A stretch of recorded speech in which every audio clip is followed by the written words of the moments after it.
Kidney देवा ना 12 लक्ष ठकई एससीबी चिकित्साधीन जड़े किडनी आक्रांत रोगी ठकामीर शिकार होती। आक्रांत महिला रोगी को किडनी दान करेंगे बोली दंपति प्रतिश्रुति दे 12 लक्ष टंका ठकी नहीं अभियोग सामना आसी।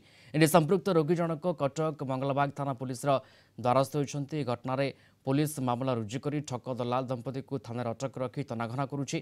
केन्दुझर घसीपुरा अंचल कुटुल माझी किडनी रोग आक्रांत होइतिबारु से एससीबी रही चिकित्सित होते।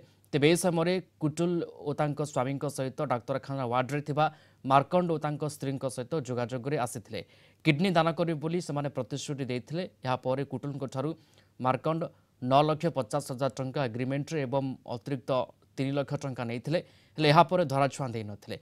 शेष दीर्घ 6 मास पर थाना एतला देते। पुलिस घटनार छानभिन कर ठक दंपति को थाना अटक रखी जेरा चलाई।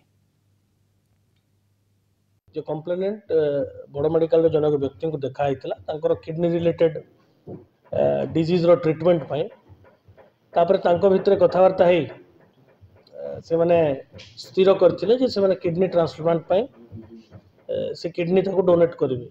बट आउ तांको मध्य रे किछि आर्थिक बुझाबणा भी हेतिला किंतु परवर्ती मुहूर्त रे से जो डोनर आउ प्रस्तुत हेले नहीं ताकू किडनी डोनेट करने पाई एवं यही क्रम से ठकामीर शिकार होती जहाँ मंगलाबाग थाना रे गोटे अभियोग से संक्रांत आम गोटे मामला रुजु करचु एवं दुई जन जो जहाँ विरुद्ध रे एतला होती पचरा उचरा चली आम तार सत्यासत्य बाहर करने आमर अनुसंधान जारी।